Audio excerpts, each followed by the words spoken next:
Welcome to the Wholehearted Eating Podcast, where non-diet nutrition, weight-inclusive care, and integrative health collide. We're your hosts, Dana Montes and Christina Hoyt, licensed integrative clinical nutritionists and body image coaches. And we believe you deserve to have a joyful relationship with food in your body, even if you have a chronic health condition or symptoms that just won't quit. On this show, together and with our guests, we're bringing the real talk, no BS vibe with tangible tools to help you pursue health and wellness without obsession or restriction. Remember our disclaimer, this podcast is meant for general information purposes only and should not be taken as a substitute for medical advice, diagnosis, or treatment.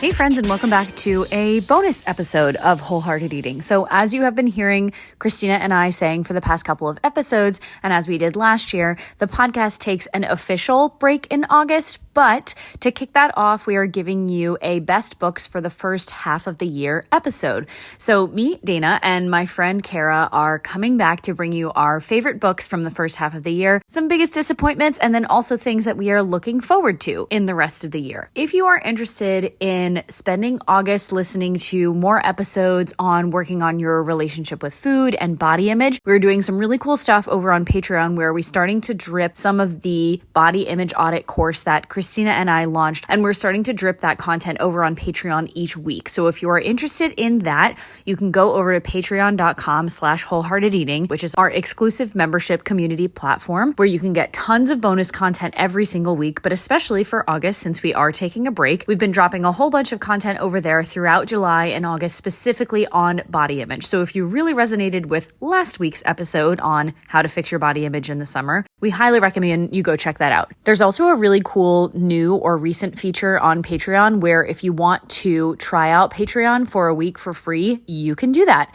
So go over to patreon.com/wholeheartedeating if you are interested in checking any of that out. And in the meantime, enjoy our best books episode. And also, if you are a bookworm, don't worry about taking notes during this episode. If you want to hear all of our best books, our biggest disappointments, things that we are looking forward to, and you want to see that in a list form, it's also going to be linked in the show notes of this episode. There are also timestamps in the show notes of this episode if you want to skip forward to the best books or the biggest disappointments or anything like that.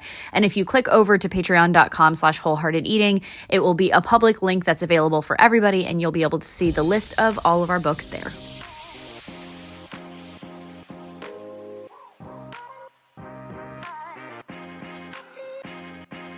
My Goodreads profile says details, Waterville, Iowa. And I don't even know of a Waterville, Iowa. Like, I'm from the state of Iowa, but I haven't lived there since 2011. Funny. Maybe I should update that. Weird. Maybe. Anyways, continue. All right, okay. Kick it off. So welcome back to Best Books. We're shooting the shit already. Yes. So we wanted to talk about first half of the year wrap up for books, and I'm going to get right into it because I was telling Kara, I'm excited to tell her about this book that I've been reading right now, but only because she's going to feel validated, and I'm not excited about the book. No. I know. It's so one of the things we'll talk about later is obviously like best book so far this year, biggest disappointments, whatever. This, I might be reading my number one biggest disappointment of the year right now. And it's because you're going to laugh so hard. It's the author of The Night Circus. I'm finally reading her other book, The Starless Sea, which like we talked about this on the previous podcast. I love The Night Circus. I've read it twice. I've listened to it on audiobook. I love it. And I'm listening to The Starless Sea. And the first like 2 hours of the audiobook that I was listening to in the car, I was like, oh my gosh, this is great. It's like cozy fantasy vibes before cozy fantasy was a thing. And then now I'm like 6 hours into the audiobook and like hitting my head on the wall. Like nothing is happening. And even in The Night Circus, like I know one of the main things people complain about is that like nothing was happening, but at least there was like a game going on where like little things were happening and you were watching them develop. In this, it's like literally nothing is happening. Like you're alternating between stories from this book that the main character is weirdly obsessed about, which in the beginning was like, oh, this is cool. It's like kind of alternating timeline POV thing. And then you're following the main character as he's like finding out about this secret society and stuff. which when I say it that way, it sounds kind of cool, but oh my God, it's boring. And Oh like, my God. it's just driving. I'm like, I might stop for a while because I'm getting so sad that it's not good for me. And I know other people love this book. And I'm like, when, why, how? So that's how it's currently going. I I will never, I mean, I shouldn't talk about this because I talked about this on the last podcast we did together, but I will never understand why people love the night circus. Meg liked it Over too. Meg loved it too. Our mutual friend Meg Dahl, who also has a book podcast, she loved it. And I was like, I don't understand. Literally nothing happens in this book. You say they're playing a game. Can you remember a single step of that game? Supposedly they're trying to find out who the best magician is. Can you remember like a single time they were, I don't know, pinned against each other?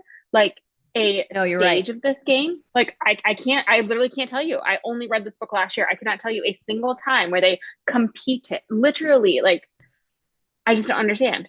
The Mm-hmm. fourth Harry Potter book, when they're doing what's it called? That cup The that they're doing? Triwizard Tournament. Yeah. Triwizard Tournament. I can tell you every single event of the Triwizard Tournament. Yeah. They jump in the lake with the mermaids and they try to bring the people back and they fight off dragons and then they have to go through the crazy maze. I can tell you the events. Tell me for any person who loved the night circus and says that this is like this magical competition and saving the night circus. Tell me how they competed. I would love to know. No, I agree. And it's much more like cerebral of a book rather than like a plot book, which like I am okay with, which is why Right. I'm like, why am I not enjoying this book? I don't know. Maybe it's just like the reading mood that I'm in right now. But Yeah. to me, it seems like, I mean, after those first 2 hours, which I did enjoy, but I'm like, oh my God, I was listening to it on the way to swim practice this morning. And I was like, it was pissing me off to listen to it. And I was like, oh, so I'm gonna take a pause. I'm Yeah. also reading another book, which I'm actually enjoying, but we'll get to that later. Okay. Well, should we dive into favorite books? Yes. Yeah. Why don't you go Okay. first? Okay. Favorite book of the year. I'm including two, but really the only reason I'm including two is because my actual favorite book, I'm fitting into like three different categories. So, favorite book of the year, The Bridge Kingdom by Danielle L. Jensen. Superb, fabulous. I was so blown. I also want to put in The Prison Healer by Lynette Noni. Is that how you say her last name? I don't know. But both fantastic books. The Bridge Kingdom. Oh my God, there's so many reasons I love this book. First of I mean, all, you the made me read series, the first chapter and I loved it. I So made you read the first chapter. Seriously, one of the best things that Google, Goodreads and Amazon Kindle has ever done for us is just like you can look, people don't realize that like you don't need a Kindle to look up the first 40 pages of a book. Do it for the love of God. Like don't waste time going to the library or buy books that you're never going to read. Just read the first couple chapters, see if you enjoy it, and then go forth. So I was telling Dana about this. I was like, read the first chapter of The Bridge Kingdom because it will blow your mind. Like it's seriously, oh my God, it's so intense. And I found that I really love books like that where it's like, I don't want to read a book where it's like, oh, don't worry, keep reading. It really picks up in chapter 20. No, I want, boom, chapter one, you are in this world, things are happening. Awesome. So I love that. The pacing is spectacular. The pacing reminded me of one of my favorite authors, Bridget Kemmerer. I still cannot pronounce her last name, who wrote Defy the Night, which is one of my favorite series from last year. She knows how to get to a plot. It is like boom, boom, boom. Just like it's such like you're never like, oh, this book is really dragging on. No, you are in it. Loved that about it. And the heroine is such a badass, which I need to have.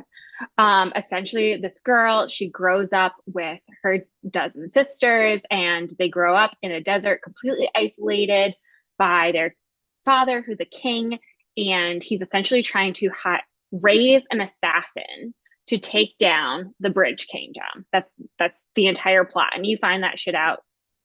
Chapter one, page one. It is you are off to the races. Love that. I also love the prison healer because the prison healer was just like I don't want to say like the perfect fantasy series, but it really was the perfect fantasy series. Like again, great heroine, great world building, awesome magic in it, but you're not relying just on the magical world. Like the plot is awesome, the characters are awesome. There's good romance. The YA series they're just the writing is excellent. I have nothing bad to say about either of these two series. Yeah, I think I need to read those next because I've been really striking out lately.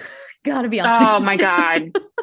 I mean, honestly, thank goodness I read those two series because I mean, I'm so excited about them, obviously, but they're pretty much the only two series I'm crazy excited about where I'm actually begging people, like, please read this.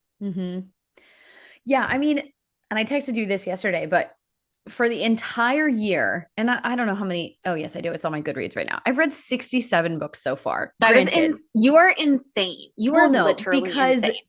I think like 40 of those are graphic novels or manga, which is like the reading form of anime. So, like, Okay.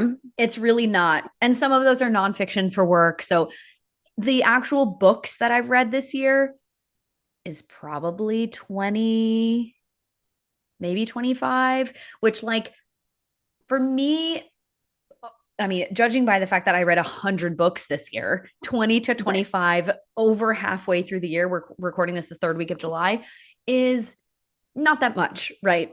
And so the fact that I've read, though, that many books and I only have 3 reads that are 5 stars that are not rereads or manga or graphic novels is wild to me. Like I've had a couple of like 4.5s and like one 4.75, which if you use Storygraph instead of Goodreads, it allows to kind of like you to get a little bit more granular there. But like even the so I'm gonna mention 2 of them, like one in my best books, and then one I saved as like my best sequel. But the third one that I read, like it was definitely 5 stars at the time, but it's kind of forgettable. So I'm like, was it really a 5 star? Wow. Yeah. So anyway, the best book I've read so far this year is definitely the best book that I've read so far this year, and it's All My Rage by Sabaa Tahir. This is the one Oh, I you gave lent you, that to Kara. me. Well, Oh, yeah. yeah. Okay. It's on Um, my shelf. so this is wild because normally if I'm giving you a best book of the year, it's fantasy, it's sci-fi, it's fantasy romance, it's something like that.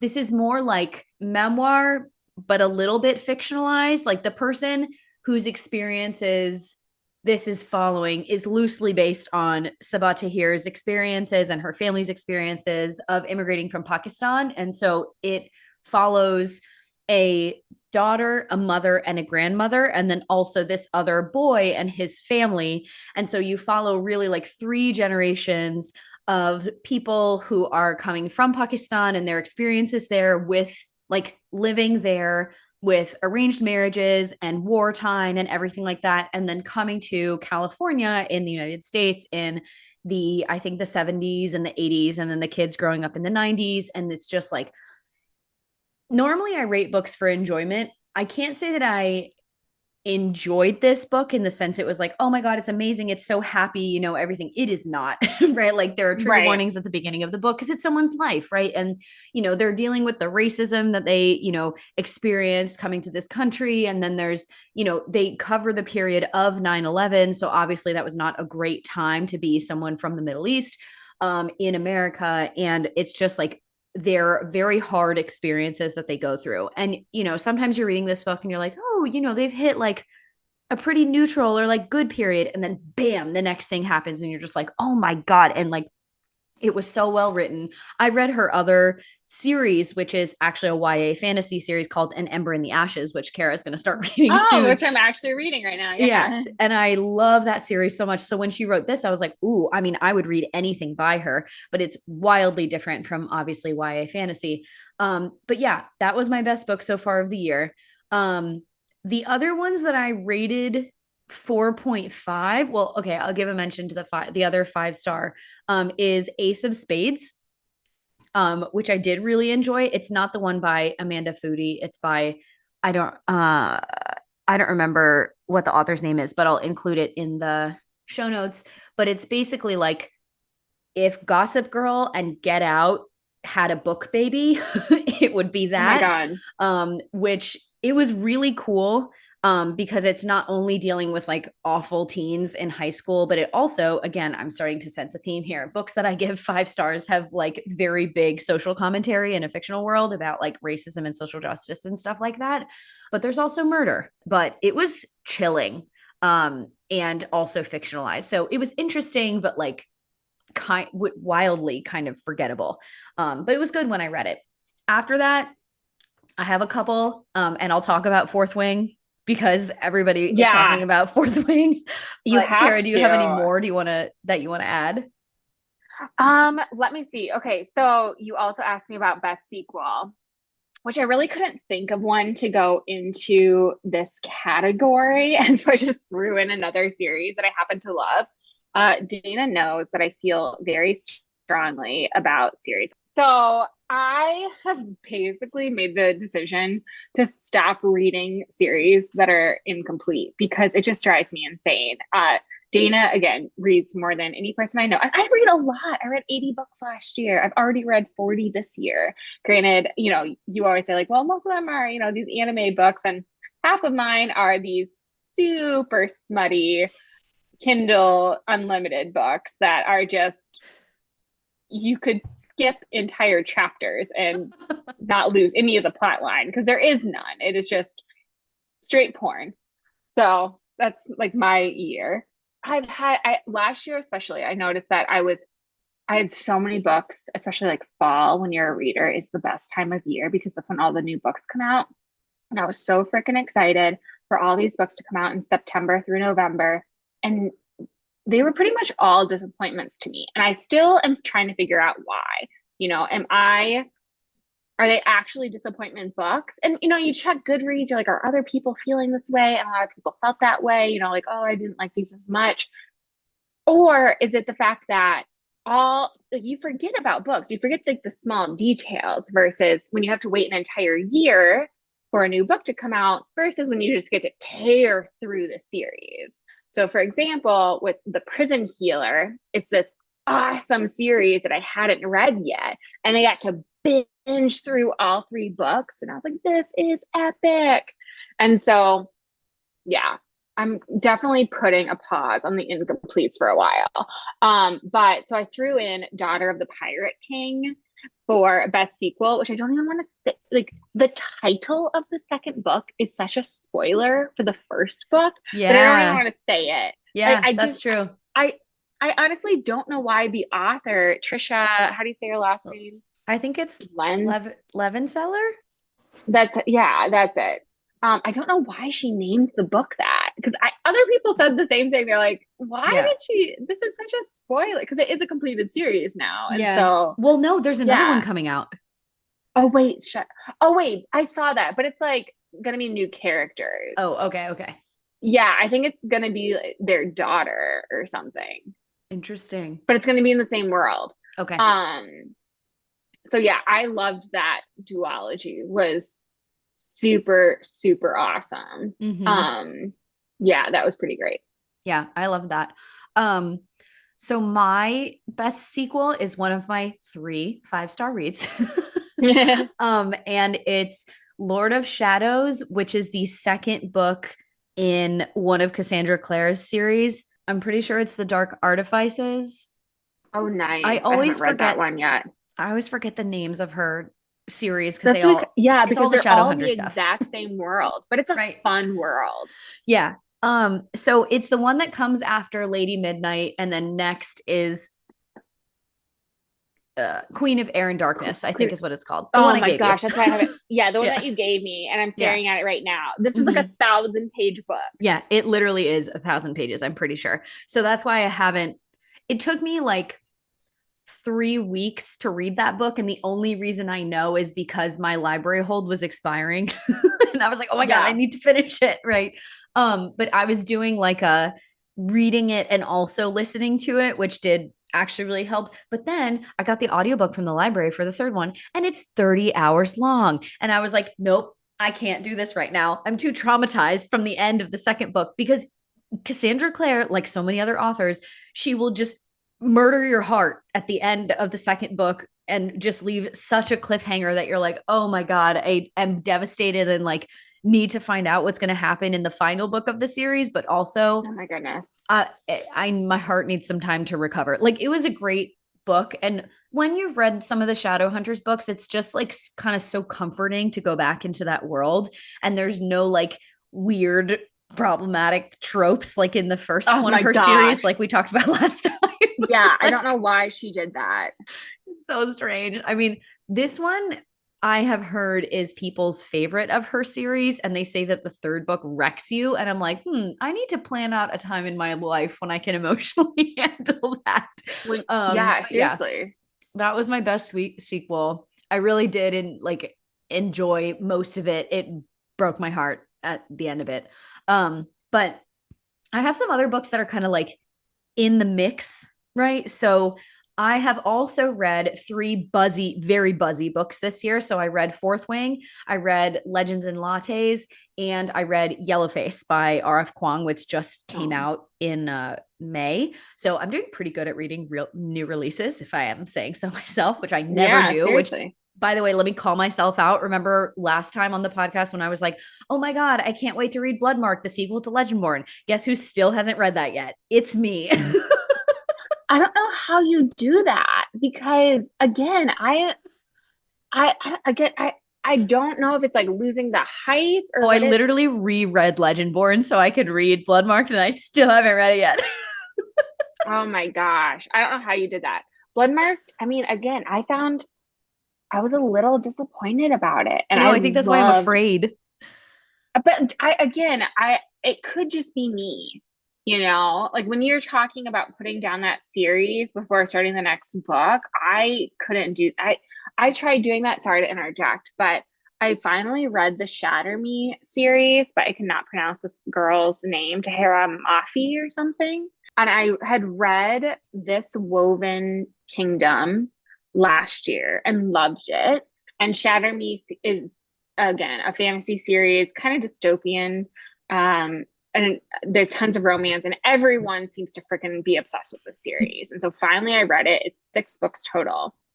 And the first 2 books, my mind was blown. The first book, especially. And people rip on it because there's typos in this book, but the typos are intentional. So you open up and the main character is in an insane asylum and you don't find out why she's in there for quite some time, but she's really screwed up and she's in an insane asylum. So there's purposely not periods at the end of sentences, and it's very broken language because it's told in first person. So it's purposely written like that to mimic her mind. And as she gets her mind back, then the writing is quote unquote normal. Yeah. But oh my God, like the world and the romance was so awesome. And books 1 and 2 took this huge turn that, of course, I'm sure when the books came out, people freaking hated. But since the series is completed, I was like, whoa, this is juicy and very interesting. On to the next book. So I loved it. Yeah. So I was like, kept going. And so I think I read books 1 through 3 right in a row. And then I said, I need to take a break. And then I basically like had to force myself to read this series, like finish that series. It took me like all 6 months to read these 6 books. I took this huge gap between books 3 and 4. I thought book 4, nothing happened. And then like books 5 and 6, like trying to be unbiased, I guess they were good books, but I'm just like, girl, this series A could have been shorter. And B, it's just like, again, like I just like lose the hype. And it's like, I honestly, even though objectively I can say that it was a good series, I truly had to force myself to finish it. Yeah, so that's where I'm at in calling myself out. Sorry. But going back to some of the like hyped books that I read, right? So I want to start with Legends and Lattes. Okay. This one actually I really did like. It's kind of pitched as like a very low stakes cozy fantasy. And I enjoyed it so much. It was just like, you're like following these characters like on their journey. So it follows this, I think she's an orc. And she's like this big, like badass orc who's done like all this, you know, like murder and stuff and like fought in wars. And she's been like, I think a missionary for hire or, you know, all this other stuff. And she was like, you know what? I'm kind of done. I don't really want to do this anymore. I want to open a coffee shop.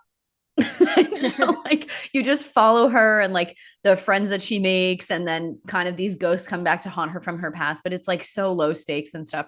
It was so enjoyable. Highly recommend. Like there's not, you don't really need to put a lot of thought into that book to enjoy it, right? There's not like a huge magic system to learn or, you know, anything like that. And it's like relatively short too. I did the like tandem read with like the physical book and then the audiobook when I had both of them from the library. And then I was like, you know what? I probably would read this again just for a good time. So I got it at a used bookstore, you know. Awesome. So that was fun. And then let's talk about Fourth Wing because nobody can Please stop talk talking about Fourth Wing. This is Okay. insane.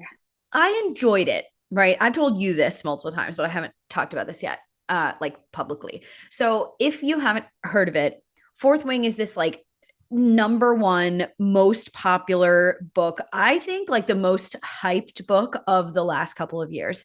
And it's an epic fantasy, I guess. And originally it was a standalone. Now it's getting a sequel. Maybe it was always going to have a couple of books. I don't know. But it was good. Like it pulls on a lot of the things that people really like. Like it has a unique world. It has dragons as characters that actually talk and have personalities and interact. There's kind of like a deadly trials type situation. So it's almost kind of like the Maze Runner and the Hunger Games. And there's also this kind of magic school element along with the trials. It's basically like the main character, Violet, is this, you know, huge general's daughter in this like wartime era, right? And it's like this country has always fought with this other country and blah, blah, blah. And there was this huge rebellion. And so all of the kids of those rebellion leaders are forced to go to like the war college, basically. And the girl, Violet, is supposed to become a scribe because she wants to work in the library, like can relate, and just be surrounded by books the whole time. Yeah. And then she basically is forced by her mother to go to the war college. And so then what they say is 3/4 of the teenagers who go to this war college die on the first day, right? So it's like, will she make it to the second day? And you have to like go through all these trials. And then if you make it through all the trials, then like you get to be bonded by a dragon and like all this stuff. So it's really cool. She also has a chronic illness that is not ever specifically mentioned, like what it is, but basically like her joints and are hypermobile. So she's always getting injured, right? She's always in the hospital. She's always all this stuff. And then there's LGBTQ representation. There's a morally gray love interest that's like enemies to lovers, and it's all the things. And you know, with the amount of praise that this book has had, there's always going to be criticism of it, right?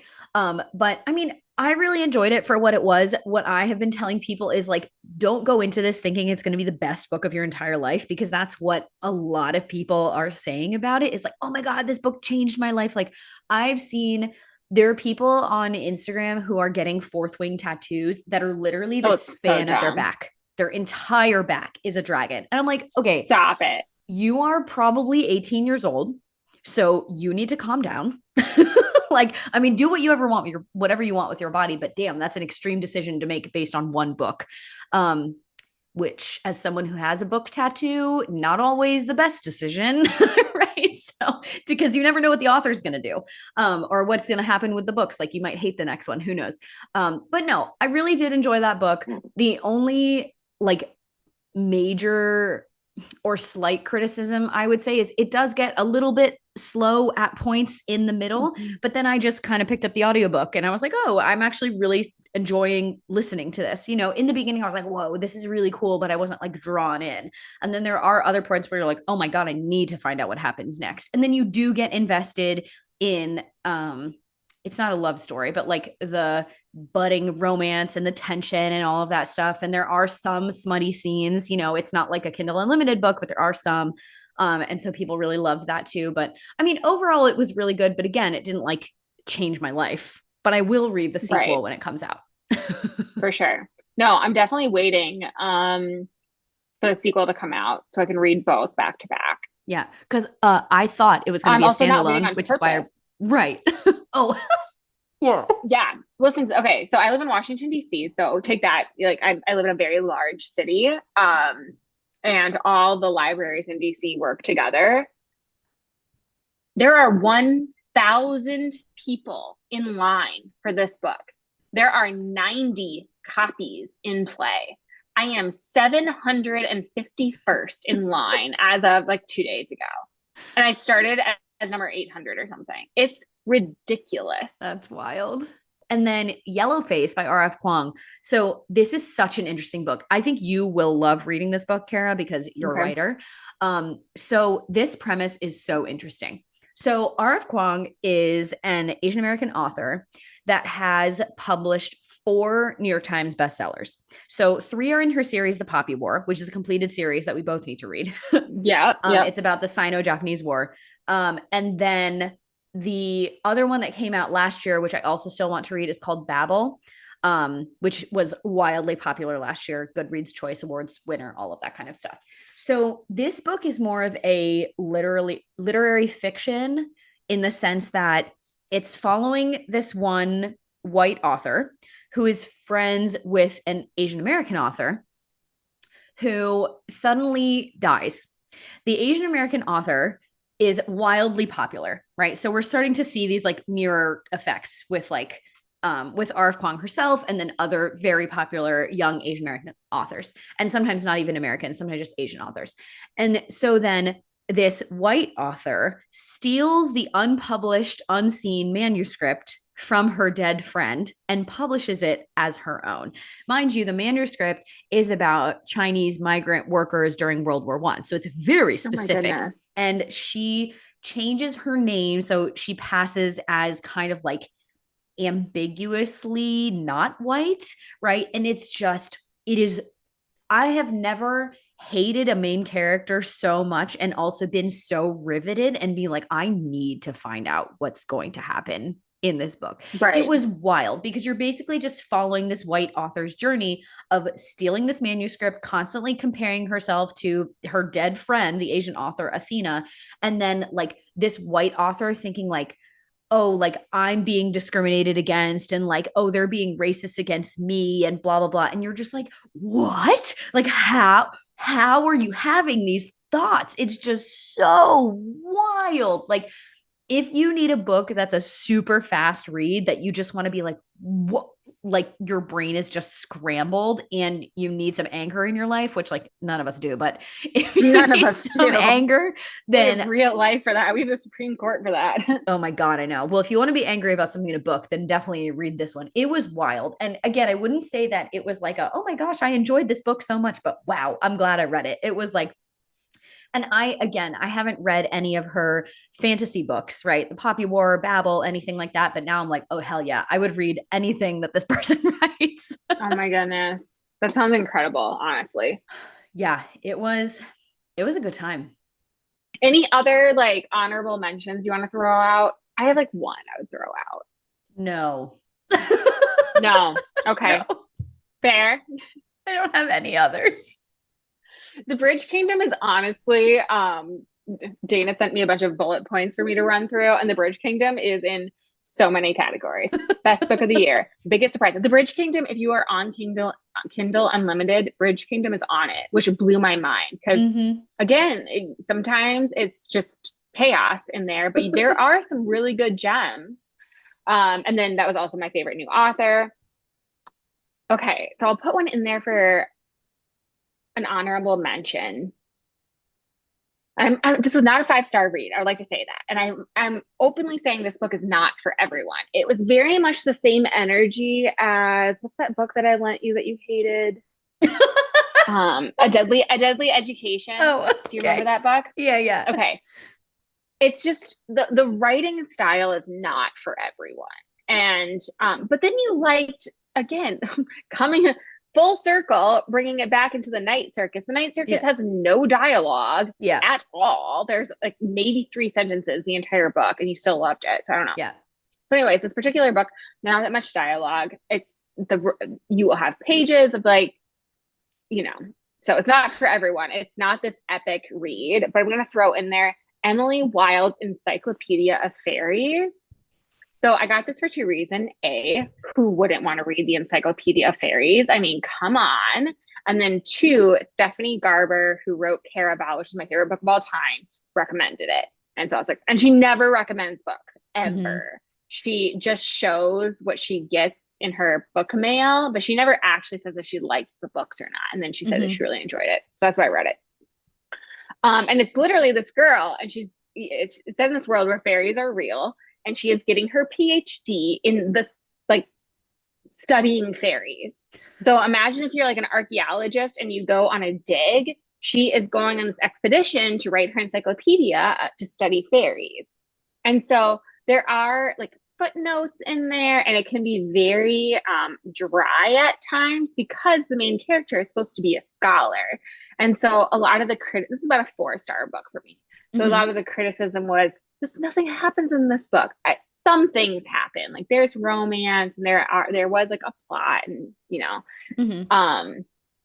but it's just like it's so rare that you get a book that's completely original. Like that's what Dana warned me about Fourth Wing. She's like, yeah, there's dragons, and I guess that's kind of different compared to other bestsellers, but she's like, nothing was crazy different. This book was wildly different than anything I've read before. Like, have you ever read an Encyclopedia of Fairies? Hell no. So that's why I want to say, like, it was kind of cool. It was, and a very like cozy read, like save this for a winter read kind of thing. And I'll definitely read the sequel. It sounds like Legends and Lattes, like same kind of vibe. That's honestly, I honestly wasn't even going to mention it until you mentioned that book. I was like, okay, I'll throw this cozy one in there. Yeah. Okay. I have another, this was like a big surprise for me, totally opposite of what you're describing right now. Just like chaos. Oh my God, it was chaos. So speaking of unreliable narrator from Shatter Me, right? So there's this book called The Push by Ashley Audrain. It is fucking wild. So you're following, again, here we go, multiple generations of women that are all massively dealing with mental health issues. And the main character, her name is Blythe.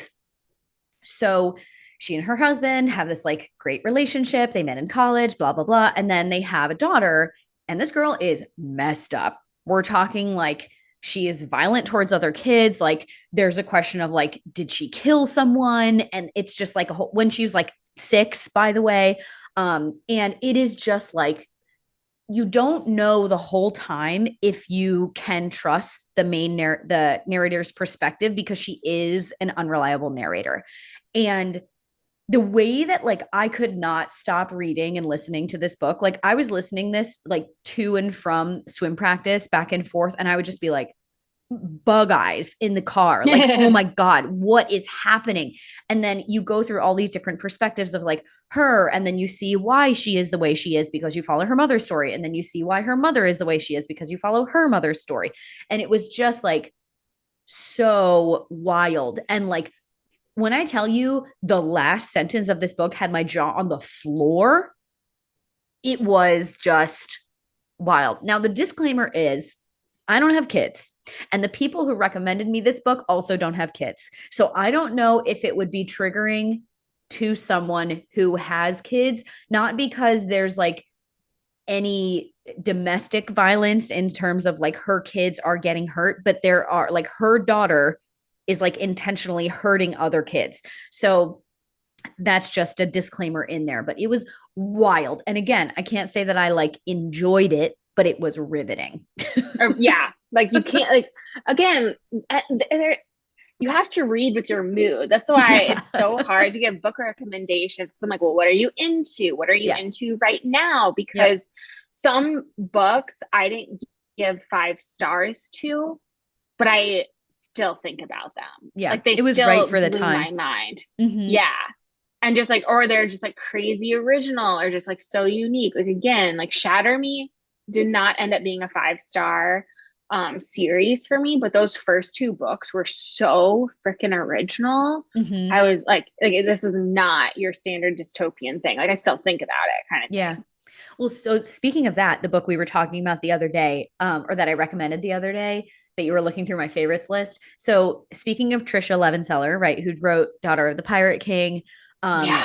and the sequel that we will not speak the name of because Not speak spoiler. of. Although But it's like they're clearly going to see it on the internet. But yeah, right, just read The Pirate King. right. So she wrote another book called The Shadows Between Us, and people Mm-hmm. pitch this as like a Slytherin romance. And I binge read this on my way to Hawaii last year, like the entire plane ride. I just read it.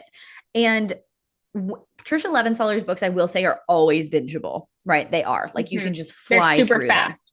Yeah. Um, at the time, I was like, oh, that wasn't nearly as good as Daughter of the Pirate King or the sequel, or, like I enjoyed those so much more, blah, blah, blah. So I think I gave it like a 3.5 star. Like it was fine, but it wasn't like I was kind of like left wanting more. When I tell you that was a year and a half ago, and I still think about that book sometimes, again, I bought it at a used bookstore and I'm going to reread it. Like, Yeah. Like there's something to say about that. Yeah. yeah. But yeah, you want to go to biggest disappointments? Because I have a lot of them. Yeah. I have so many. But again, some of them are my fault because Yeah, I I think some read of these might be my so fault too. many. Yeah. I had a lot going on this year. I had some big, like massive work projects that were so like took all of my energy. And then on top of that, I had some family. Like I read to complement my life. And Mm-hmm. so if life is chaos or stressful, I don't like an epic fantasy read, even though it's awesome, isn't the best thing for me to read because I'm just trying to wind down. So that's when I would choose like a super smutty romance or something that I Mm-hmm. could just read when I'm half asleep kind of thing. But then it's like, what am I doing to myself? I didn't enjoy all these books. I know. I think And that's my so, problem this year yeah. too. Is like I haven't really read any epic fantasy, and I think that's why I've been so disappointed by my books this Yeah. year. It's like you need to. I was like, why am I reading all these books? It's like, yeah, they match my mood, but you need to like put in work to a book in order to enjoy it. Like the ones Mm-hmm. that I'm just flying through to again wind down for the evening are I so forgettable and just straight bad. And so yeah, some of these I totally did to myself. But other ones they actually were disappointing to me. Okay, you go Yeah. first because I know you are like dying to talk about all your disappointments. Oh my God. So, okay, a lot of these are either books that were really hyped, or books that are from authors that I loved, which is why they're so Yeah, disappointing. So, that's actually what's like heart-wrenching. yeah, Yeah. this is what's heart wrenching because I'm pretty sure this was my best book of last year, or maybe the second best book of last year. So I talked about how I love Laini Taylor's writing and Strange the Dreamer. I definitely talked about on our last podcast. I hated the end of the second book. Like Oh God. it was a duology, right? And I was like, oh my God, the first book, 100% 5 stars. I loved it so much. Like again, I don't know that you would love it because it's kind of a mishmash of like Erin Morgenstern, which is the Night Circus, and then also Stephanie Garber writing. So like Interesting. there's a lot of stuff happening, but she also has the like atmospheric descriptions and all of that stuff. The end of that book had me at a chokehold, right? Now, like this massive things happens and you're just like, oh my God, you're seriously going to leave us on that cliffhanger. So of course I went right into the next book. And the beginning, you then all of a sudden, after, whatever, 400 some pages of following basically these two perspectives and their kind of small worlds, you then get like, you follow these random other perspectives and you're like, for the whole time, you're like, how is this even remotely connected to the first story? And I hated the other perspectives. And then even, of course, they do the epic fantasy thing where like all of the perspectives come together and like it's supposed to have solved itself. And you're just like, it just seemed like so diametrically opposed. Like it didn't work. It was almost like Strange the Dreamer is like a complete fantasy world. And then the second one was like hard sci-fi. And they tried to like merge those together. And I was like, what is happening? So that was such a disappointment because I love Strange the Dreamer so, so much. And I've loved all of Lady Taylor's other books. Like it was such a disappointment that I actually got rid of the second book because I didn't want to look at it anymore. Yeah. Oh my Oh my God. And God. then let me see. Another YA author. So I love Marie Lu's books.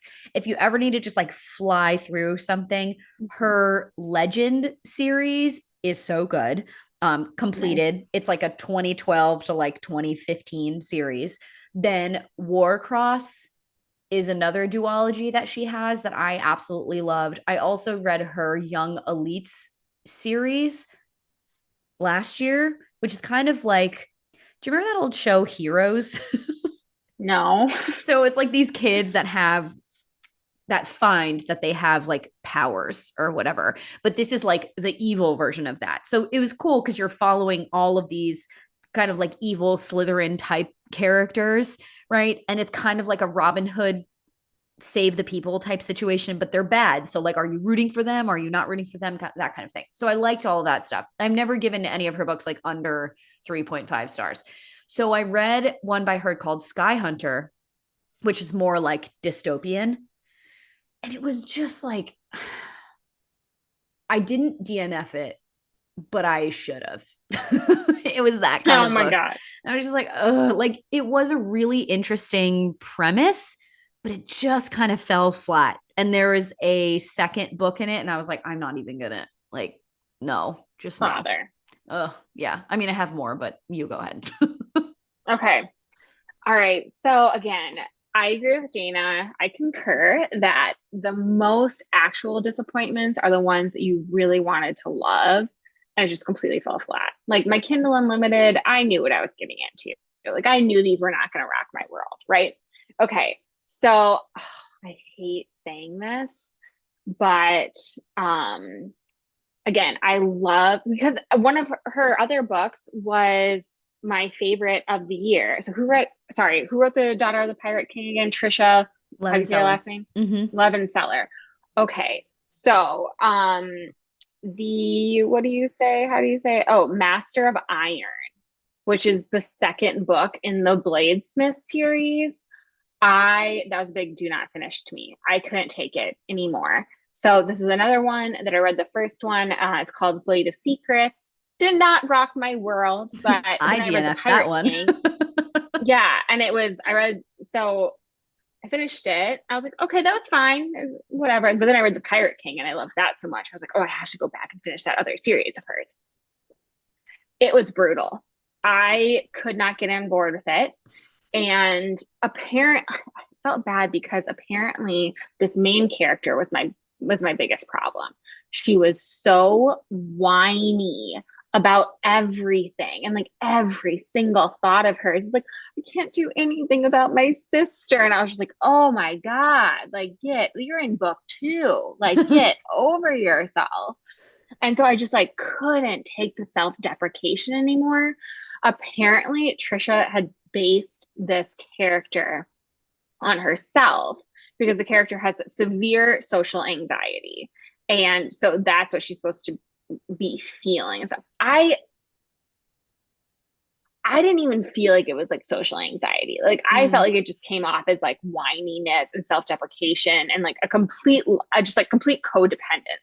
mm. And I just couldn't. I was like, I am not cheering for this person.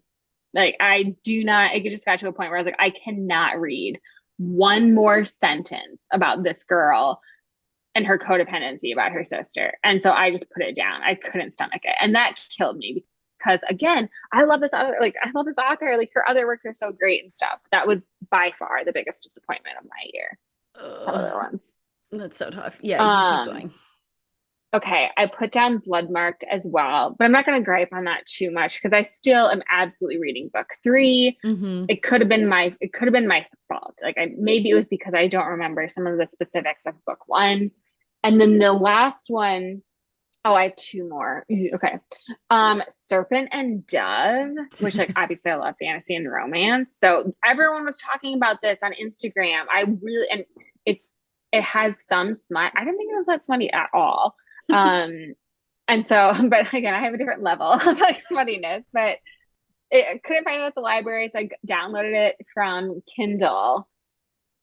I just did not buy into it at all. I honestly am not sure if I'm going to finish the series. So that was a big letdown to me. Just one of those that I'm just telling people, you can skip this. It's just overhyped. Mm-hmm. And then last fit was Misfit. And this was also an author that I love.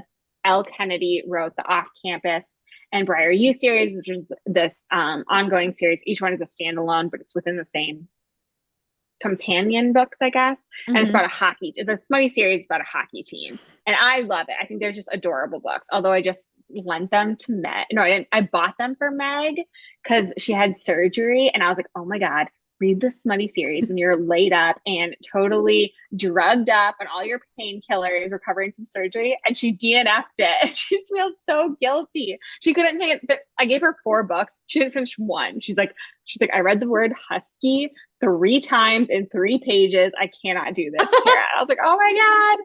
I was like, I totally stood behind this recommendation, and then I like swallowed my tongue. So those were my biggest disappointments of the year that I actually deserved. God. Okay, I have some other popular books that were disappointing to me. So remember how The Love Hypothesis was so hyped last year and the year before? And it was not. It wasn't worth it at like, all. Okay, there's again, like one smutty scene in there. Well, that, and it was also just like, for the amount of hype that people were talking about this book, is like, oh my God, like I love Allie Hazelwood, like this is the new standard for romance and blah blah blah. I was just kind of like, what? Again, there were just pages and pages and pages in there that were just so boring to me. And I don't mean about the science in there, right? Because Allie Hazelwood's whole thing is like, oh, women in STEM and everything. That part was super interesting to me. That's cool. It was like parts of their relationship was so boring to me. It was just like, or just super unrealistic. Yeah. Sorry, but like that scene that they're in an actual science lecture and she's sitting on her lap. Yeah. I would have never done that in college. Sit on a professor's lap. Are you kidding me? No. When you're working in academia? No way. That's so unrealistic.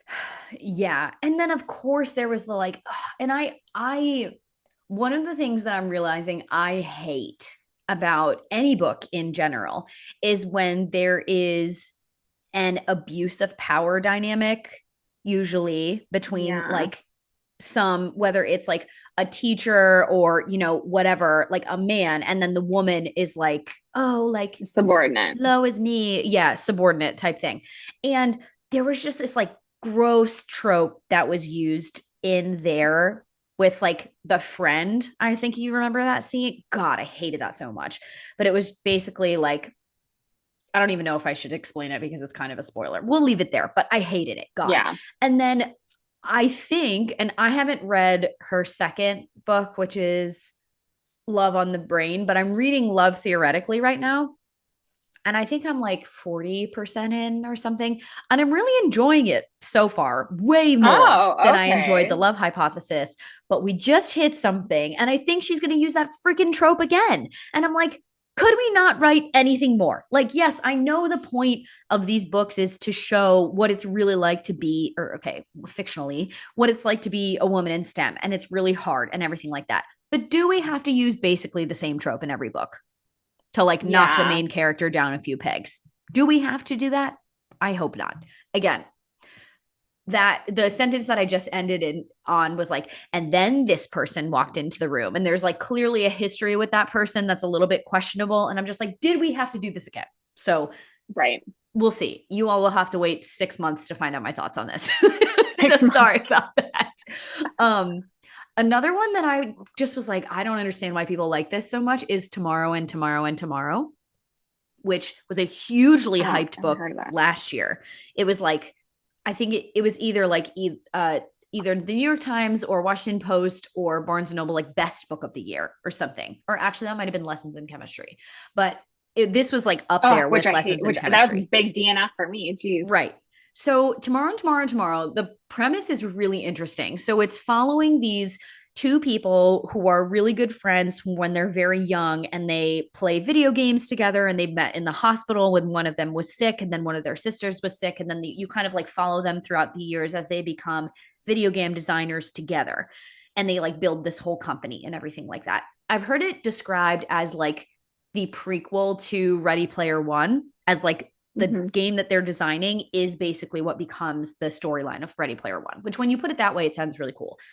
But God, these two main characters were insufferable, Kara. Like I could not stand them. They were both just like so head in the sand. And like, I understand that that's like just their personalities, but like what I don't understand is how people raved about this book so much, because it is a little bit of it's not a memoir, but it's just following these two characters' lives, right? So it's not so much as like, oh my gosh, all this plot stuff is happening. Like, yes, you're following them create these video games, which I think was the coolest part, but it's also just like a character study in human emotions as they go through life and fall in and out of, relationships and all of this other stuff.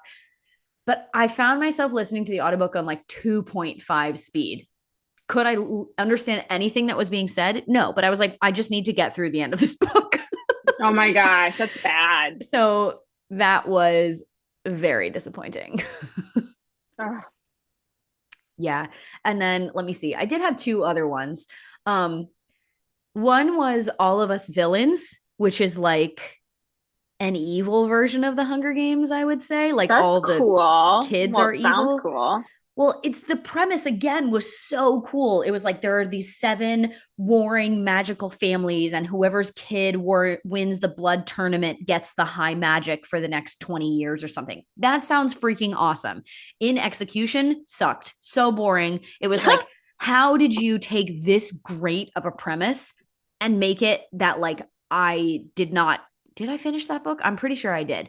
But I, again, turned on the audiobook super fast. And it was like, again, the premise was so cool. Like you're following the perspectives of these different families, and you get to know the kids and why their families are so awful and why they have to be sacrificed to this tournament and everything like that, and why they want high magic in the first place and why these families are warring. And so for the first, like, I don't know, 50, 75 pages, you're like, yeah, this is so cool. I was tabbing the shit out of that book. And then when the tournament started, I was just like, so we're just going to forget everything that we just set up in the first 100 pages. Like, I don't even know how it happened. It was like the author switched. Like they just put a different person in there and they're like, oh yeah, like you have a go. And it was a bad go. So unfortunately, that one was bad. The other one, and this is a Kindle Unlimited one, and this is my last one. So last year, or maybe earlier in the year, I read A Touch of Darkness by Scarlett St. Clair, which is a Hades and Persephone not retelling, but it's Hades and Persephone, and they're in like more of a modern world called New Athens. And so there's like the people world that also has gods in it, and then there's like the underworld and Olympus and all of that stuff. Right. The first book was cool. Like it was different. I'd never read anything like that before. Persephone was really whiny and annoying sometimes because she's like a college student in New Athens or whatever, and Hades is like 1,000 years old or whatever. But I did enjoy it for what it was. So then not liking Persephone's perspectives as much, I had heard that she wrote the series from Hades' perspective. And I was like, oh my gosh, that is going to be my jam, right? Because I loved Hades chapters and all of that stuff. But it was like basically just the same book, but from Hades' perspective. So I was like, okay, I need to put good distance in between this so that I can basically read so many books that I forget what happened in this one, and then I can read it from Hades' perspective. Oh my God, it was a snooze fest. It was so boring. And I was like, what the heck? Like, how did because A Touch of Darkness was the kind of thing where like, I haven't read a ton of Kindle Unlimited books, right? But the ones that I've read, I've been pretty lucky, I think. And that was the kind of one where like you're reading it and you're like, oh my gosh, like I can just stay up 15 minutes more. I can just stay up 15 minutes more. Was I up until 3 o'clock reading this book? No. But was I up until 1 reading this book? Yeah, which is like late for me.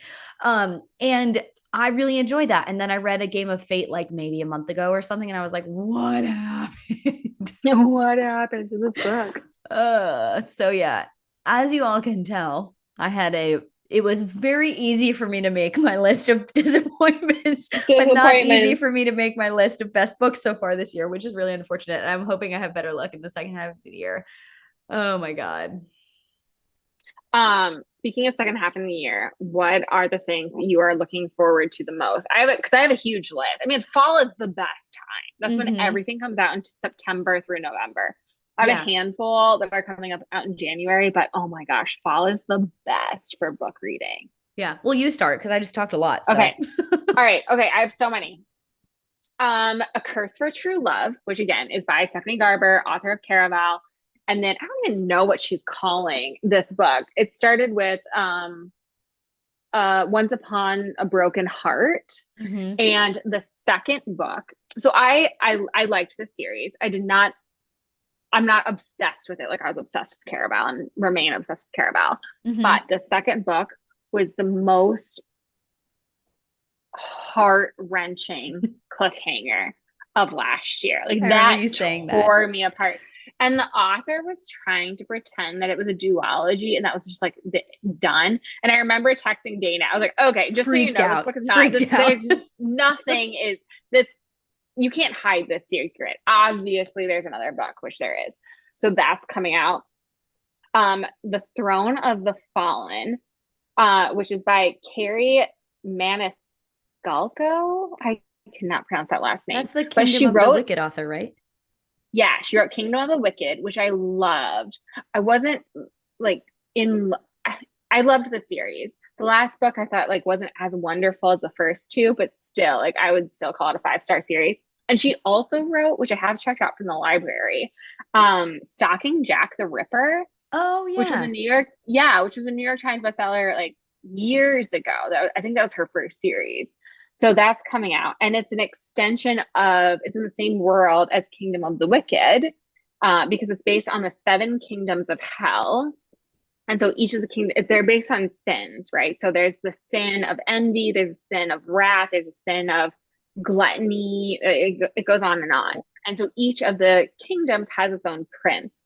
Kingdom of the Wicked is about the prince or king of wrath. And now I think she's going to write one standalone book about each of the other princes or kings. Oh, cool. And it's about Envy, who made random appearances in the first series. Also, okay, so one thing that was surprising about book 3 in Kingdom of the Wicked is it switched from YA. So Sarah Maas has done this before. She switched from YA was the first 2. Third book was not YA. Like that was like young. That was like new. I think they classify it as new adult. Like there was some smut in there. And so now she's just sticking with it. She's done with YA. And so it's going to be, she's like, yeah, you thought that was spicy. She's openly said on Instagram, like, it's gonna be super spicy. And then one of my favorite authors, Bridget Kemmerer, Destroy the Day, which is the third installment of Defy the Night. Thank you. I keep forgetting things. And that is one of my favorite series. That's coming out in January, but I threw it in there because I'm so looking forward to that. And then lastly, so my favorite romance of all time was this random book I found on Kindle Unlimited called The Words by Ashley Jade. It's like a little darker, but not like bully romance dark. It's just like the characters have a very traumatic backstories. And so I loved The Words. That was a standalone, but a companion duology has come out. So, and I'm in this author's Facebook group. Well, I didn't even know this still existed, which is so funny, but it's very active. And so she wrote, the books are called The Choice and the Consequence. The Choice came out. I was like, I loved The Words. I'm not letting this happen to me. I refuse to read The Choice until The Consequence comes out. Well, the author is a romance author, and she just got divorced. And so this book was supposed to come out in March, and it has not come out yet. And she is just like, she's completely and she's like written so many, like she's very active in her Facebook group, and she has openly just like apologized to her audience. And she's like, I am so sorry. She's like, this is exactly what's happening. Like, I physically cannot write this book right now. Like I cannot write a love story when I am going through a divorce right now. Like it just, because like authors write how they feel, you know? And so, which like, good. Yeah, girl, like go do you and like fix your shit and, you know, get your head right. And then like come back, like, you know, there's a million other of her books to read, but I'm definitely looking forward to it whenever it happens to come out. Yeah. I mean, the only 2 I had written down were the third one and Once Upon a Broken Heart, because I'm now starting to reread Caraval. And then I'm going to reread all the way. Read all of them. Oh my gosh, I'm so excited for you. Please text me the whole time. I'm so excited for you to reread it. I know. It's been a while for you. Well, yeah. So this is what I'm doing with unfinished series, right? It's like I'm not reading them until the final book comes out, right? So like Karen and I have been kind of, and here's a question for all of you. We've been trying to find completed series that we can now just read, right? While we're kind of waiting for these other ones to come out. And I do have a couple that I definitely want to read that are like the Poppy War, for example, right? Which is completed. But so as soon as like remember I was going to read Once Upon a Broken Heart as soon as it came out because again we thought it was going to be a standalone, and then the second one came out and we went to the book signing, and then you said okay, no, I was going to wait to read Once Upon a Broken Heart until I had the second one in hand, which is when we were going to the book signing, which then you got sick for and couldn't come, which sucked, but hopefully she'll come back and we can just go for the third book. So then when you said, and when she was like heavily hinting, oh, there's going to be like an announcement after the book tour is done, she was like, surprise, there's another book coming. I'm like, okay, well, I'm not touching this, especially because what you said about the cliffhanger, I was like, it needs to be like within a week or two of the final book coming out that I need to finish the second book in Once Upon a Broken Heart. So I have 5 books to get there, 3 Caraval books, and then 2 of those. But honestly, I'm pretty sure I read the Caraval series in a week when I first read it. So I need to somehow space it out. When I reread Caraval, so I already knew what was happening. I read a book a day. Like I read 3 books in 3 days. Like just and again, I knew what happened, but it's still just like so epic. I know, I'm excited for that. Yeah, I don't think that you should finish those 5 books within a week or 2 of them. It's brutal. I would line it up so that like you have number 3 in hand, or it's out for delivery from Amazon or Barnes and Noble or wherever you buy it from. Oh yeah, I pre-ordered it for day because it was brutal. Oh my God. Okay, here we go. Oh yeah. Okay. I do have more. Okay. So I have A Curse for True Love, which is not coming out until November 1st. Kill me now. I did buy, which I don't know if you saw this, but Daughter of the Pirate King just got new editions from Barnes and Noble. Oh, they look really cool. So I bought the first one. That's not a pre-order. I've already read it. I'm going to reread that. So another series that I have read 3 of the books of, and the author has said there are going to be 7 books in the series, but of course it's one of those who's like writing another series at the same time, so like the first series got kind of derailed, driving me crazy. But that one is The Bone Season. So this first book came out actually in 2013. It was a random book that I picked up at the book sale where I volunteer at my high school, and I flew through the first one. But she wrote this in 2013, and her publisher was like, hey, it's 10 years later. Do you want the opportunity to rewrite the first book and do things that you didn't either think of or get to do before because you've grown so much as an author? So she's doing a 10-year anniversary edition. Weird. I know. And it is beautiful. And I can't wait to get that book and reread it. So I guess that's technically an anticipated release because it's coming out next month. The cover is so cool. And then I guess she's going back to this series. So anyway, the author is Samantha Shannon. She's the one who wrote Priory of the Orange Tree, and A Day of Fallen Night is the prequel that just came out. I think it was this year. So that's what she's been focusing on. Those books are over 1,000 pages long, but that's supposed to be only 2 books in that series. So hopefully she can go back to The Bone Season, which has 4 in it. Then I pre-ordered Iron Flame, which is Fourth Wing number 2 by Rebecca Yarros, because I don't want to have to be 1,000th in line in order to wait for that. In line. Yeah. Right. And then I actually just remembered. So you did not like this book. And by the way, do you still have my book of this? Red Rising. Oh yeah, you can have it back. I'm not gonna because you didn't like it. You tried to convince me to read it twice. I'm like, I don't want to read this. So I loved that series. So originally it was just a trilogy, right? And so now Pierce Brown, the author, is writing a second trilogy, and the third book in that trilogy is just coming out, I think next week, actually, when we're recording this. So like early or end of July, early August. And so it's following like same characters in the series, but like 15 years later. And the first book is my least favorite of that trilogy. Second book, perfect book. Third book, oh my God, such a chokehold that it had on me. And then I thought it was done, right? And then a couple years later, it was like, okay, also we're coming out with this second trilogy, right? Like, so this first like era one or whatever is like complete. So you don't have to like reread all of the books. Will I? Yes, because I forgot everything. But so now there are going to be 6 total books of like era one, era two, and the 6th book is coming out soon. So I will eventually also read that, but I think it's going to destroy me. So I'm a little afraid. Yeah. I mean, it's so funny when authors do that. So I didn't even think about it until you started saying that, but that's what happened with the Shatter Me series, which I have such conflicting feelings about. The first, she wrote 3 books and it was supposed to be a trilogy, it was supposed to be done. And then 4 years later, probably because the sales were so awesome, she wrote another 3. Mm-hmm. And it was just, again, I felt like it could have been a 4 books. She could have skipped an entire book kind of thing. So very interesting. I've heard really good things about, I guess, number 4 and 5 technically, because it's also, so it's really interesting because you're following the main character from the Red Rising series, whose name is Darrow. Mm-hmm.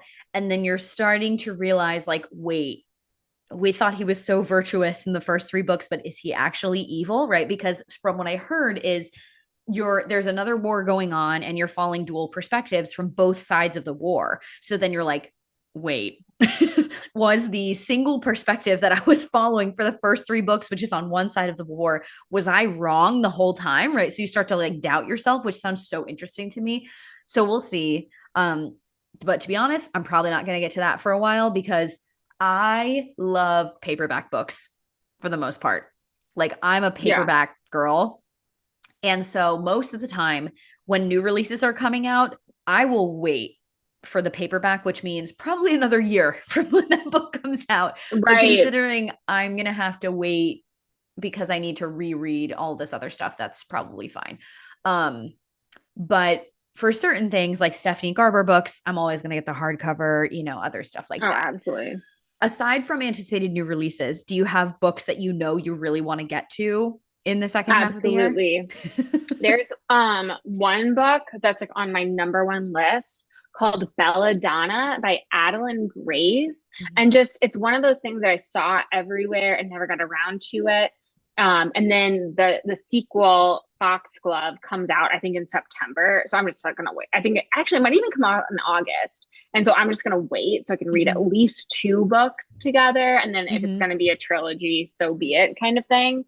But it's just like my favorite Instagram, like bookstagrammers who always love the exact same books that I do, say this was like their favorite book last year. And it's so like, and I think there's a little bit going on where the hero is also the villain. I love that trope. Like when the hero is the villain, I mean, got some of that in the Bridge Kingdom. And I think it's like, I'm so behind it. Actually, like kind of the Prison Healer too, but not really. But yeah, I love that trope. That's number 1 on my list. Also, again, waiting for the series to be completed. The Realmbreaker series by Victoria Aveyard, who wrote Red Queen, which used to be my all-time favorite series until I read Caraval. Mm-hmm. And I got Realmbreaker from the library, I think last year, and I was about to start it, and I was like, I cannot do this to myself. She's such a great author, and writes cliffhangers, epic reads with huge cliffhangers. Like she's really good at like yes, Caraval is epic, but really there's only like 4 characters in Caraval, like Victoria Aveyard writes these epic reads with 1 million characters, but it's not overwhelming and it's just awesome. And I am the last book in the series comes out in January. And I'm waiting. I'm not reading like 2 books. I'm waiting for it to be completed. We should read that together, actually. Oh yeah. No, I'm so freaking excited about that one. What other one? Yeah, those are my biggest ones that I'm like, I'm not touching these. And then obviously I'm going to read Fourth Wing. Mm-hmm. We've talked about Fourth Wing enough, but like, I'm honestly like, I'm preparing myself not to like it as much as the hype. But I honestly I have to know like what the big deal is, I think if you go into it with that expectation, you will enjoy it. Yeah. Right. Because that's what I did. And I ended up enjoying it, right? Like, I'm not expecting it to be the best book I've ever read. I'm not expecting it to be the Right. best book of the year, which, like, for you may read it and be like, wait, actually, this ticks all the boxes for me, right? Which would Mm-hmm. be awesome. I mean, I would reread it. I don't think I need to reread it before the sequel, but it is a book that I know what happens. I liked it, right? I really enjoyed it. If I was in a reading slump, I might read it to get me out of a Right. reading slump, because there are parts of it where you're like, oh my God, I need to go to the next part, especially with like the trials stuff. And then there are some huge like bombs in there that I actually forgot about until right now, that like, there are certain things about her family, and then like, what about the other side of the war? And oh, okay, so one of the things that people complain about in Fourth Wing is that you don't get the broader world as much, which if it was a standalone, I would understand that criticism. But it's the first book in a sequel, and really, and in a sequel, in a Yeah, series. in And a the series. thing that you can easily tell is that the way that the first book ends, the second book is going to be a massive expansion of your Right. perspective. And it's clearly going to include that. So I don't really understand that criticism as much. Mm-hmm. But because of the way that it ended, I'm so interested to see what she's going to do with the expansion of the perspective, because of Right. the things that you learn at the end of the first book. And you're like, no, like what? So the cliffhangers are good. I think you'll enjoy it, but again, just don't go into it like, oh my God, this book's Right. going to change my life. It's going to be the best thing ever. Um, Right. but speaking of worlds coming together, so I have heard so many conflicting things about these books, but I think I'm finally going to bite the bullet and read them. So speaking of Sarah J. Maas, I have read all of her Throne of Glass books, which we both enjoyed that Mm-hmm. series. And I've Yes. read her A Court of Thorns and Roses series, which I didn't enjoy as much as Throne of Glass, because I think Throne of Glass is more epic fantasy, and A Court of Thorns and Roses is still fantasy, but it's more fantasy romance. And she also tries to throw a little bit of like wars and stuff in there, which I think can kind of slow it down. But her Crescent City series, I've heard so many conflicting things about. Like, some people love it. And again, best book of the year, like favorite book ever, like blah, blah, blah. And then especially the second book in that series, which I couldn't tell you what it is because she has so many.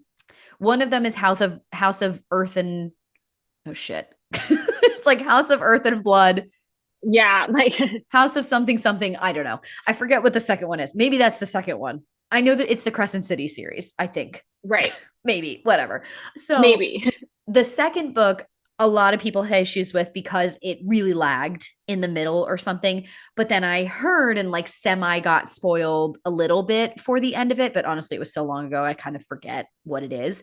But there was like, again, as Sarah J. Maas does, bombshell like cliffhanger at the end of the second book, where her worlds, she basically has said in the third Crescent City book, she's going to be connecting all three book series. And I'm like, well, shit, now I have to read it. Right. That's epic. That's Yeah. awesome. So I think I need to read it. So I think You have I to. will be doing that at some point. And the third book in that series comes out also in January. Okay, that's pretty epic. I thought of one more that actually this book came out yesterday. And so I'm prepared. I'm not sure if I'm gonna buy it, although I know it won't be at the library, so I don't know what I'm gonna do. But it's A Soul of Ash and Blood, and by the Who is same that? author, Jennifer L. You have it. You have my copy. She Oh, wrote Blood and Ash. From Blood and Ash. Still haven't read Yeah, it. yeah, it's great. And so this book, apparently, it's like technically the fifth book in that series, Okay. but it's starting over from his perspective.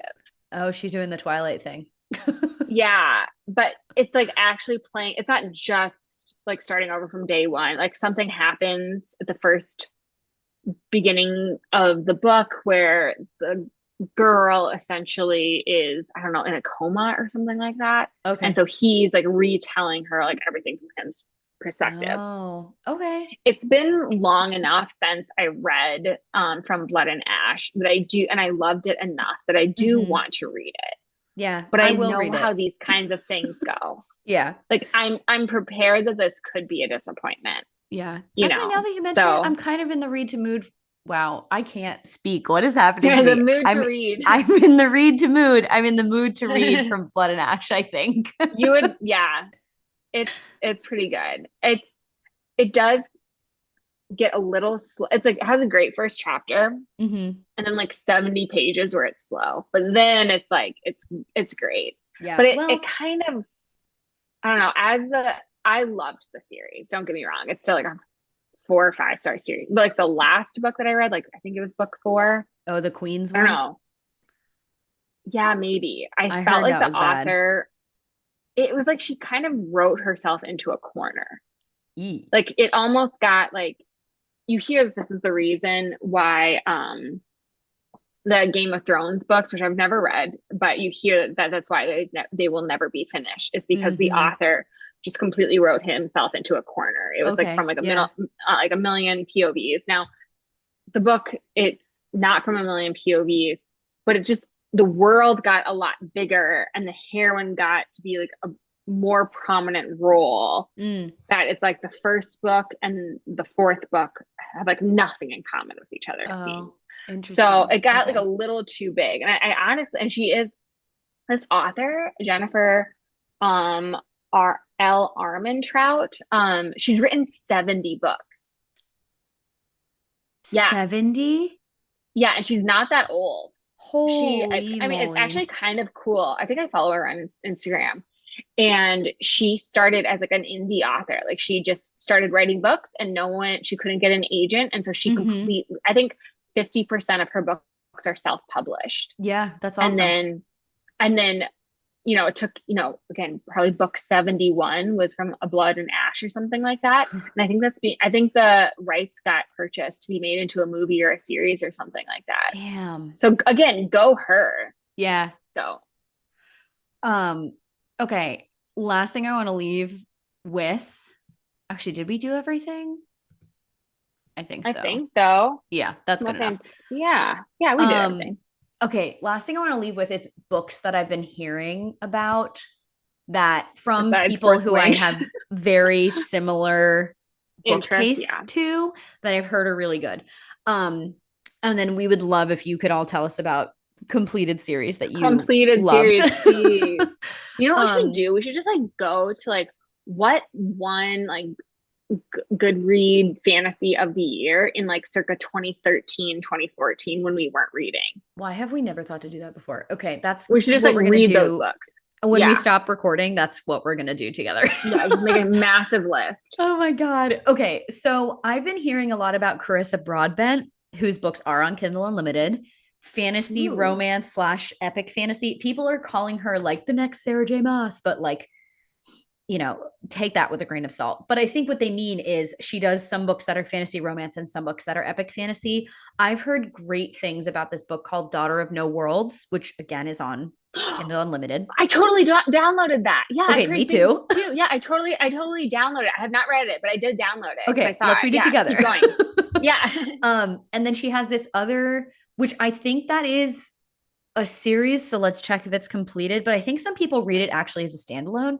And then she has this other, I think, ongoing series. So let's not start that yet. But I'm hearing great things about. It's called The Serpent and the Wings of Night. Is the first book in her series. Also, I downloaded that as well. And me too. Awesome thing. So I think I want to read those at some point too. It's funny, like I could definitely tell, and this is why I read so much manga this year. Is like I just really wasn't feeling like reading the stuff that I normally do. And so instead of trying to like force myself to read books, because then it always ends up being like, I'm just not enjoying this, even for books that I normally would enjoy. I was like, you know what? I'm basically just going to read comic books because this is fun. Why not? And then I could tell that sometimes I was trying to force myself to read stuff. And then I was just like, I find that in those times where I like don't feel like reading, which is like the worst mood ever to be in, especially if you're traveling and you don't feel like reading, is if you want to read, either read something totally different than you normally do, which is where The Push came in, and that was like wild for me.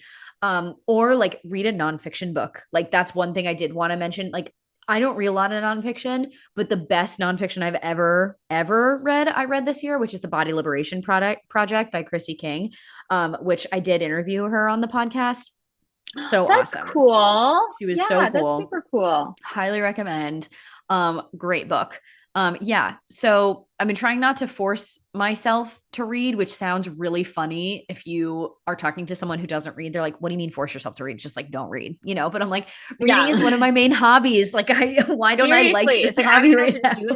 It's like, what do you do at night? Like if you don't, I honestly, like when people are like, I don't read and I don't watch TV, I'm like, what do you do after dinner time? Like, what do you do between dinner and bed? Like, you just like scroll through your phone for 3 hours? That is such a weird time of day. What are you doing? No, I know. You know, and there have been different points of the year where you're like, oh my gosh, yeah, I really want to read that book. Right. And I've been feeling currently as swim season is, we're currently in championship week, part 1. And then next week is championship week, part 2. So I'm like, basically pulling my hair out. I'm so tired. It's like all the things. So all I have the capacity for right now is I thought would be something like The Starless Sea, which is like, you know, cozy fantasy. No, we're putting that on pause. Or like a fluffy romance, which hopefully is the what am I reading? Love, theoretically, but we'll see. But those are the books that I've heard good things about too. Oh, I did download The Bridge Kingdom. Oh, thank goodness. The Serpent, the Wings of Night. I did download that as well. Those are like the ones that like, yeah, I have downloaded and ready to go. And again, I did download The Bridge Kingdom. And I loved it so much that I do plan on just reading more of Danielle L. Jensen. So it's like Stolen Songbird. Again, I have no idea what it's about, but I'm like, yeah. Wait, it has to be decent if it's by this author. Is and also, The Bridge Kingdom a standalone? Because I know she has a lot of other books. No. So it's interesting. It's The Bridge Kingdom is both a series and a duology. So 2 books are currently out, and those are 3 books are currently out. And the first 2 are about the same characters. But then books 4 and 5 are basically about different characters. Mm-hmm. But it's a companion book, like companion duology taking place I think like book 3, it's the same timeline as book 2. And then we'll have new stuff in book 4. And book 4 comes out, I think, this fall. So I'm not reading book 3 until book 4 comes out. Yeah. And then, but she says it's going to be 5 and 6. So I'm not sure if it's going to be 3 duologies all overlapping or what's going to happen. I'm very sad. And I've been recommending this book to everyone. I've had a couple of friends read it, and they just like kept reading. I forgot to tell them, like, don't read book 3. And they all were so sad when they started it and realized it was like not about those 2 main characters, because the 2 characters are freaking awesome. And they did end up loving it, but they said they didn't love it as much as books 1 and 2. I think that kind of happens with Caraval though, right? It's like you follow Scarlet and then you follow Tessa. That's their names, right? Yeah, but then you end up like loving her. And so I think that once book 4 is out, I'll love those characters if I can read their whole story versus just like half of it. Yeah. But yeah, I mean, I'm excited to be back in a reading mood. Hopefully it'll get even better once swim season's over and I actually have time to read aside from just audiobooks, which is really all I've had time for. But yeah, please send your series recommendations. Series. And before everyone yells at me, yes, I do have Mistborn on my list. You're what born? Mistborn, the Mistborn series by Brandon Sanderson. I have gotten recommended this so many times. But it's similar to a Red Rising thing, I think, where there's like Mistborn Era 1 is complete. And then Mistborn Era 2 is not complete, but you can just read the first. Thanks for listening, guys. Thanks for listening. We're so bad at ending these things. We like start before you hit record. Yeah. And then we're just like, and close curtain. We're done. Oh my God. Yes. Oh my gosh. Yes. Happy reading.